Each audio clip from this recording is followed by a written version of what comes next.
Hola, mi nombre es Efraín Coronado González, soy estudiante de la carrera de Ingeniería Civil y para la materia de abastecimiento de agua, mi equipo, el equipo 3, les expondremos lo que son los tanques enterrados. En especial en este video yo les expondré las conexiones y el proceso constructivo de los tanques enterrados. Comenzaremos con los accesorios. Para el diseño de los diferentes tipos de accesorios que van a conformar nuestro tanque enterrado, el sistema en general de agua nos dice que debe de estar conformado por una entrada, por una salida y además los diferentes elementos que lo conforman, como pueden ser las tuberías. Y para tener la referencia, a continuación les hablaré de cada uno de ellos. El diseño hidráulico. El diseño hidráulico del tanque, este debe de estar basado en el dimensionamiento de cada uno de los accesorios, los cuales, como ya les comentaba, debe de tener un acceso al interior del tanque. Por lo regular se usa una escalera marina.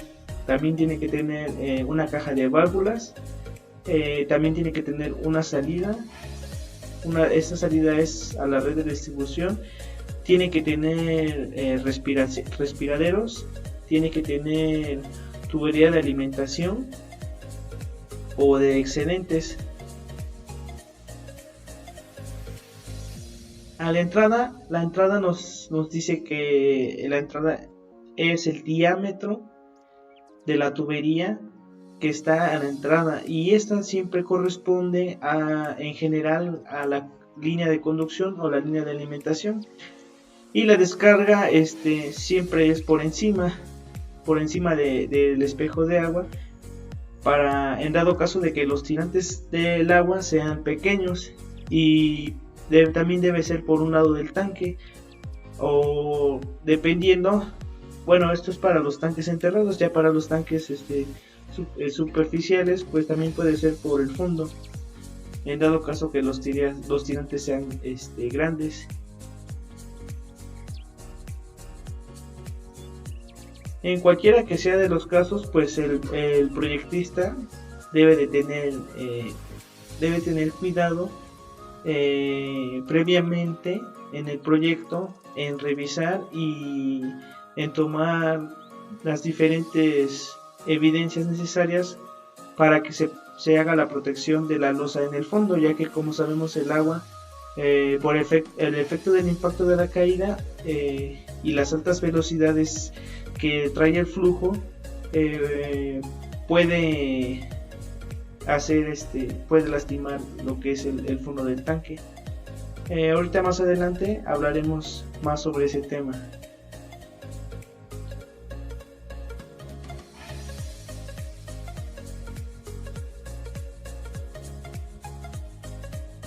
La salida. Nos referimos a la salida de la tubería. Esta se puede alojar tanto en las paredes del tanque o en la losa inferior, en la losa del fondo, siempre recordando que la tubería va desde el fondo hacia la superficie, en donde se encuentra la bomba de agua, la bomba de succión.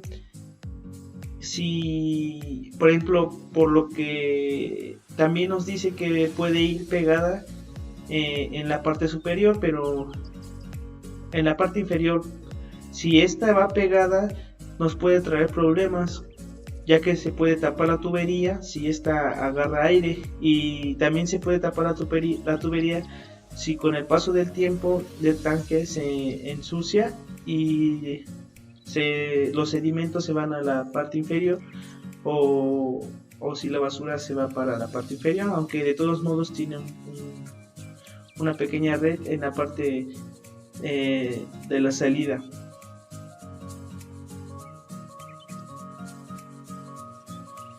En los tanques que tienen una superficie grande o la tubería de gran diámetro, siempre es más conveniente que esta quede ubicada en el fondo del tanque, ya que para niveles bajos del tanque el gasto de extracción puede manejarse en forma más eficiente.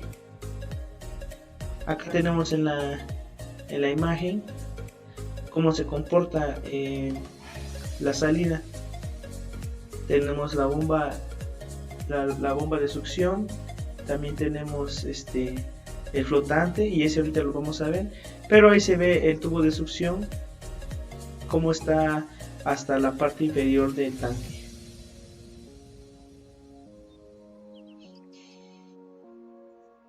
Para dar mantenimiento o hacer alguna reparación en los tanques de regularización, ya sean elevados, ya sean superficiales o enterrados, siempre es indispensable de colocar una estructura de bypass. Como vemos en la imagen, la tubería del bypass conecta tanto la tubería de entrada como la tubería de salida y las correspondientes válvulas. Esta, por ejemplo, funciona en que para que no, al momento de hacer mantenimiento, el circuito no se vea interrumpido, y por eso tiene esta llave alterna a la tubería de entrada y a la tubería de salida. También nos dice que se le instalarán los medidores de gasto. Los medidores de gasto preferentemente siempre están en la línea de salida o en la línea de entrada, y estos deberán de ponerse conforme a las recomendaciones de los fabricantes, teniendo en cuenta las distancias de aguas arriba y de aguas abajo, y en que no haya interferencia o cambios de dirección para que alteren el gasto de las tuberías. Como les comentaba, que se debe de cuidar la losa inferior del tanque, ya que las caídas son o las velocidades pueden ir desgastando el tanque. Se hace la instalación cuando es por gravedad, de las cajas rompedoras. Esta se dice que va en la instalación dentro del bypass. O sea, dice, dentro de las instalaciones del bypass se consideran las cajas rompedoras. Cuando la alimentación del tanque es por gravedad, se instalará una caja rompedora de presión, con el objetivo de mantener la presión estática en las líneas de salida. Y pues ahí se ve una imagen de una caja rompedora.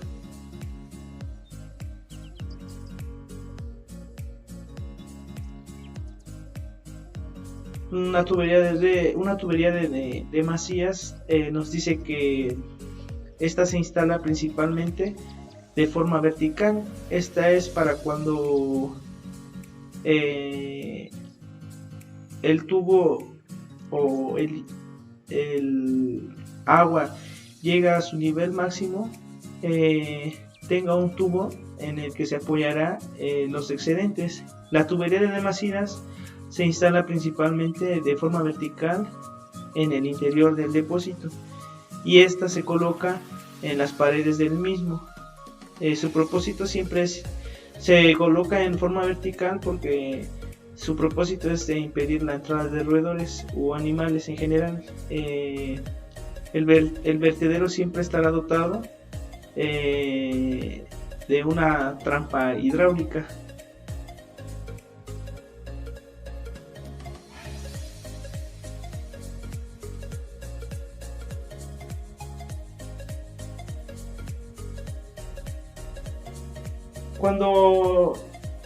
Siempre es conveniente que la tubería de llegada al tanque esté lo más retirada de la ubicación de los equipos de bombeo. Esto es ya que, por ejemplo, cuando el tanque es utilizado como cárcamo de rebombeo, ya que, por ejemplo, es conveniente que la tubería de llegada al tanque siempre esté retirada de la ubicación de los equipos de bombeo. Esto es para que se eviten vórtices que puedan hacer cavidad a los equipos de bombeo. O sea, si llega el agua con mucha presión, se crean vórtices, o por así decirlo, aire, y este aire puede entrar a la tubería, haciendo que su funcionamiento de esta, como todos sabemos que debe de ser hermético, y al entrar aire en el funcionamiento de la, de la bomba haga que no funcione de manera correcta. En los tanques enterrados siempre es importante que se utilicen las válvulas flotantes y siempre por lo regular en la entrada de los tanques para mantener el nivel de llenado que sea conveniente, pero se debe de realizar una revisión siempre de la línea de conducción, tanto las tuberías, las válvulas de admisión y de expulsión de aire, para evitar que haya un paro por el cierre de la válvula de los tanques. Esto se refiere a el famoso check, que es el que se encuentra en el principio de la salida de agua. Ahí se ve en la imagen. Esa es la válvula de retención vertical. En caso de que se utilice, se deberá de diseñarse el sistema. Aquí tenemos también en esta imagen cómo se ve instalada en el flotador. Este hace que cuando el tanque tenga un nivel máximo, al momento de levantarse, por la misma acción del agua, se cierre la entrada de agua. Ahora les hablaré sobre el proceso constructivo de nuestro tanque enterrado.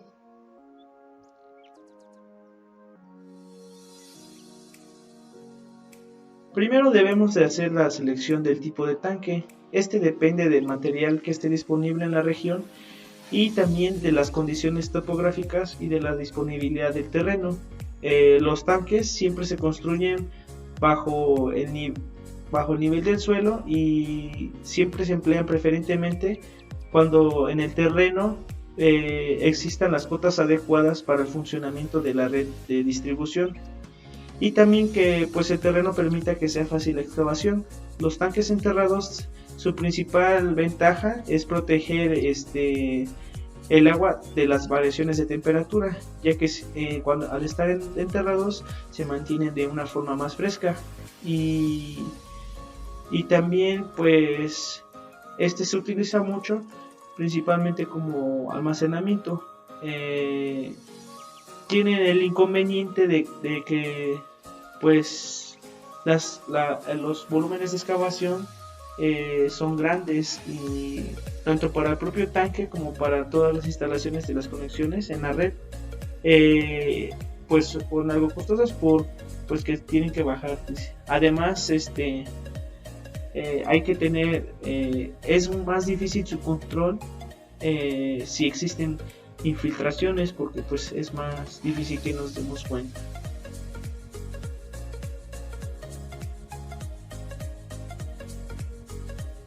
Tenemos que hacer la selección de los materiales. Los materiales deben de cumplir con especificaciones que se mencionan en las revisiones de las normas para los materiales.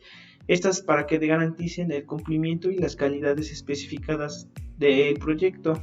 Estas se deben de someter a diferentes pruebas y para que los materiales cumplan con su funcionamiento idóneo a la hora de trabajar como tal en el tanque.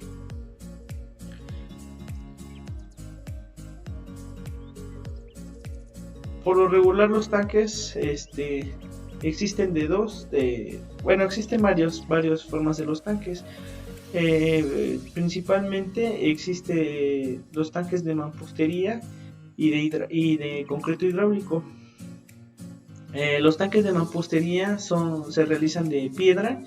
Son estructuras que se construyen que están conformadas por fragmentos de roca, y estas son acomodadas y se juntean con mortero, y por lo regular las hiladas pues son irregulares.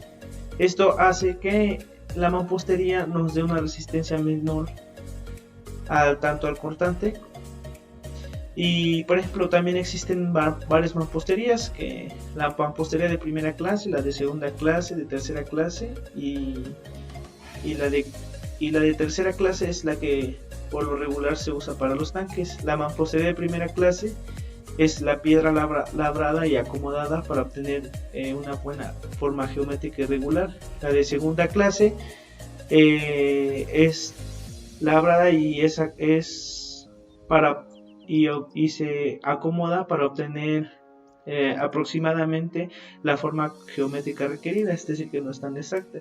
Y la mampostería de tercera clase es la que es junteada con mortero o cal y sin formas de hiladas regulares.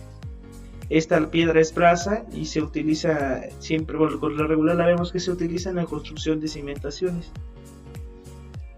Y pues en ambas se usan morteros para ligar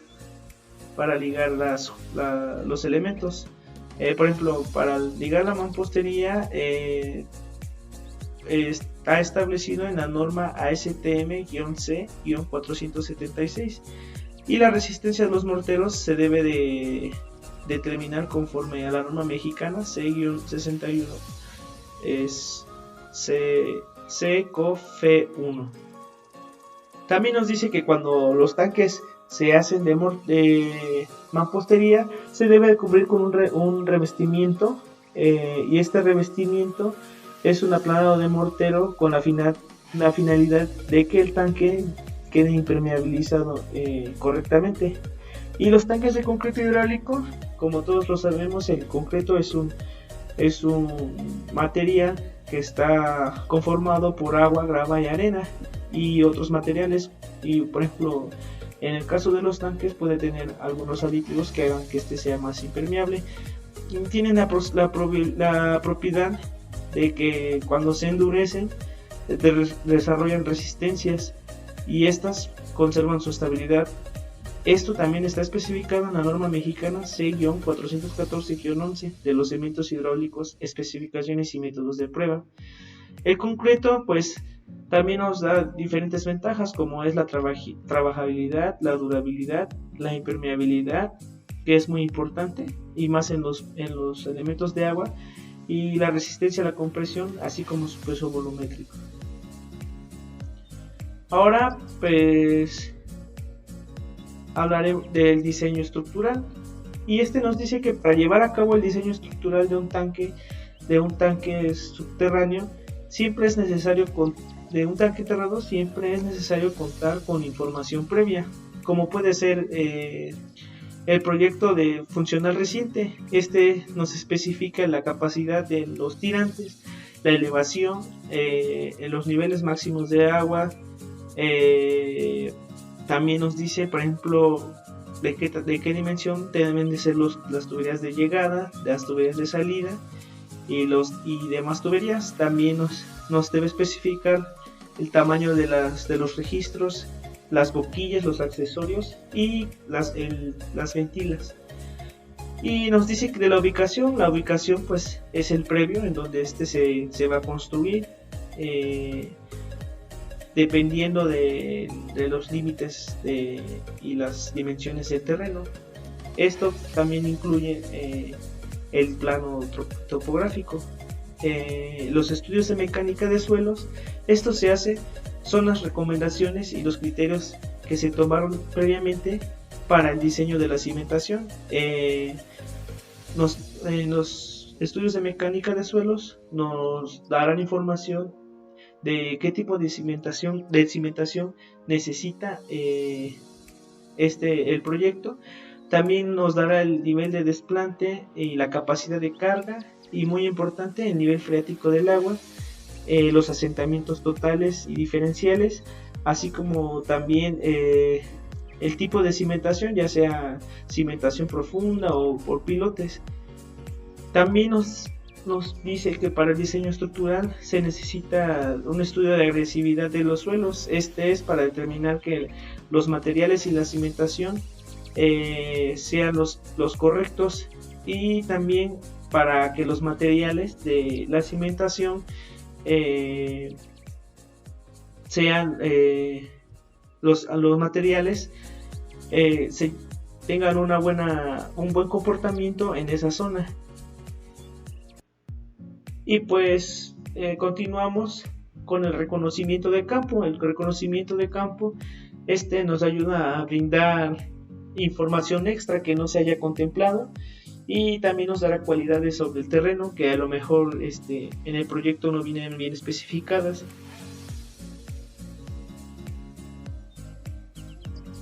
Ahora continuamos con el proceso constructivo. El proceso constructivo, para ponernos en contexto, sabemos que es el conjunto de fases sucesivas y estas están solapadas en un periodo de tiempo. Estas son necesarias para que se materialice alguna infraestructura. Si bien el proceso constructivo es singular para cada tipo de obra, existen algunas coincidencias, algunos puntos que son comunes para toda construcción que siempre se deben de llevar a cabo. Comenzamos con la localización y el replanteo. Esta dice que se debe de ubicar y marcar en el terreno o la superficie de construcción los ejes principales y paralelos de la obra por lo que se va a construir, y estos vienen señalados en el proyecto, así como también nos debe de ubicar información de los terrenos aledaños o los linderos. También, como parte de la localización, viene el replanteo de las longitudes. Estas son las longitudes reales del terreno con respecto a las medidas que el plano nos dé. En caso de que no coincidan, pues se debe replantear las medidas, y en base a las medidas correctas de terreno se debe de replantear el proyecto. De ahí venimos con lo que es la limpieza del desenraíz. Este es con la finalidad de limpiar el terreno en donde se desplantará la construcción del tanque, con el fin de eliminar toda la vegetación existente, y ya que esta pues puede dañar nuestra obra, y también es importante para la habilitación de nuestra cimentación. De ahí venimos con el trazo del terreno y la nivelación. El trazo y el terreno y la nivelación son correspondientes a lo que nos dice el estudio topográfico, en donde se deben de revisar las altimetrías, las planimetrías y la demás información que nos arroje el estudio de campo de la topografía. Después viene la excavación. La excavación es el movimiento de tierras, y mediante el proceso de retirar, puede ser dependiendo del tamaño del proyecto, y puede ser con máquinas o con elementos sencillos como la pala y pico. Su principal objetivo de la excavación es que los volúmenes de tierra sean los correctos para colocar nuestra cimentación. Es importante que cuando el nivel de aguas freáticas pueda causar una supresión en la base del depósito, antes de iniciar la construcción de la cimentación, se deberá de colocar un drain, ya que, por ejemplo, si se hace la excavación y vemos que el nivel freático está muy cerca de la superficie y no nos va a dejar trabajar, se debe de hacer se debe drenar esa agua para que donde trabajemos estemos en seco. Y pues la excavación es importante, ya que esta debe de ser conforme a las dimensiones de nuestro proyecto. Después tenemos que hacer la compactación del terreno. La compactación del terreno siempre se debe realizar en cualquier trabajo de construcción previo al desplante de la cimentación. La compactación del suelo sabemos que es el proceso mediante el cual se aglomeran las partículas del suelo para que nos den ventajas como resistencia, impermeabilidad y pues la reducción de vacíos, para que nuestro terreno sea fijo y sólido y sea viable trabajar sobre él, ya que encima se va a desarrollar nuestra cimentación. Después se construirá una plantilla de concreto. Esta debe estar como un mínimo de 5 centímetros de espesor. Esta es para que nuestra obra sea más limpia, para que nuestra cimentación sea más limpia y para que se evite la contaminación del acero de refuerzo que se va a colocar en la superficie. Cuando el concreto esté fresco, no se vea este no se vea afectado por el suelo.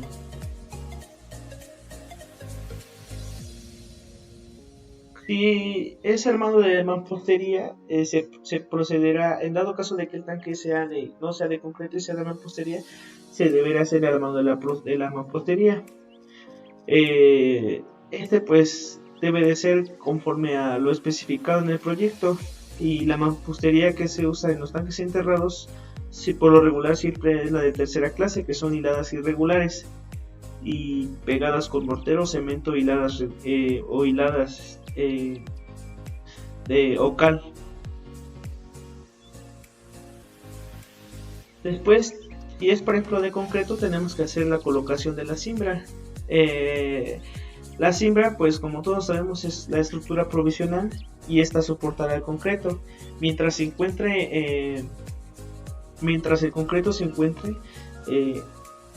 por así decirlo, fresco, o antes de que alcance su fraguado final. Y la cimbra, pues por lo regular es de varios materiales, pero para todos los procesos siempre se usa la madera, ya que la madera pues es más fácil que nos dé las dimensiones correctas, y en el lugar se pueda trabajar de manera mejor y más rápida.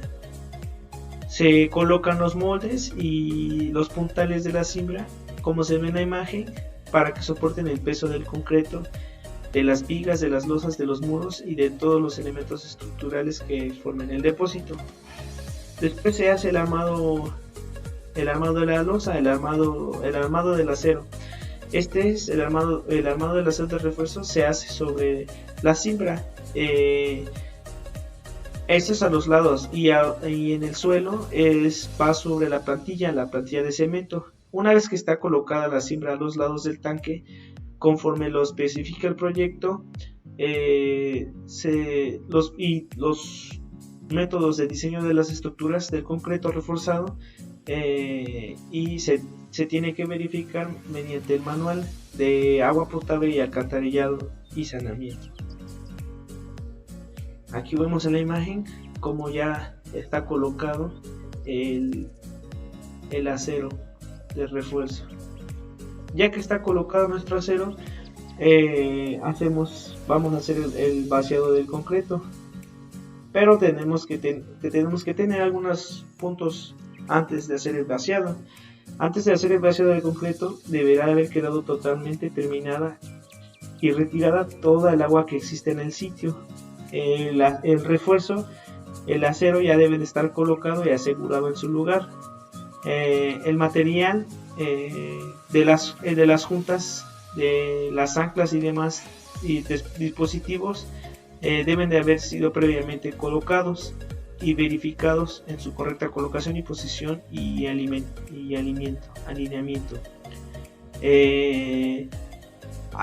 Esto es importante en el vaciado, ya que por ejemplo, si el concreto se deposita de forma continua o en capas de espesor, se deberá de tener en cuenta que no existan las juntas, ya que como es un elemento que si seca una parte primero y seca otra después, se hacen las juntas frías y estas pueden provocar infiltraciones.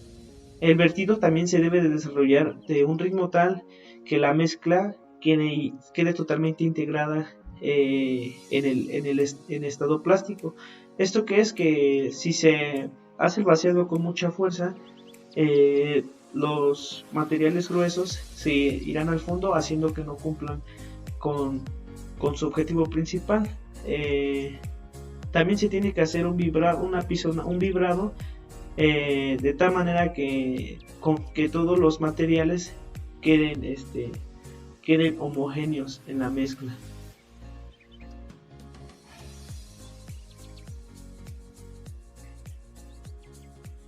Una vez que ya haya secado el concreto, se retira la cimbra y se hace la instalación de todas las tuberías para que nuestro tanque funcione de manera correcta.